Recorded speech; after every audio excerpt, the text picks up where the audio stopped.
সকলকে নমস্কার, আন্তরিক প্রীতি ও শুভেচ্ছা জানাই চানক আশ্রমের পক্ষ থেকে। এই চানক আশ্রম নবগ্রাম ব্লকের মুর্শিদাবাদ জেলার চানক গ্রামে অবস্থিত বেলডাঙ্গা ভারত সংঘ পরিচালিত আদিবাসী আবাসিক বালিকা বিদ্যালয়।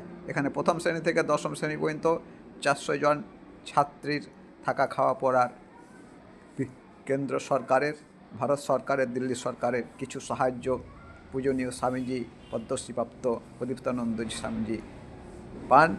বাকি বেলডাঙ্গা ভারত সংঘ থেকে উনি পরিচালিত করেন। আমাদের প্রথম শ্রেণীর ভর্তি পরীক্ষার কার্যক্রম হয়ে গেছে। দ্বিতীয় শ্রেণী, তৃতীয় শ্রেণী, চতুর্থ শ্রেণীর জন্য অনেকে আপনারা ফোন করছেন, খবর নিচ্ছেন। সামান্য কয়েকটা আসন আছে, সিট আছে, সেইগুলোর বিজ্ঞপ্তি আমি জারি করলাম। আপনারা বিজ্ঞপ্তি দেখে ভালো মতো করবেন, ফোন করে জানাবেন কে কোথা থেকে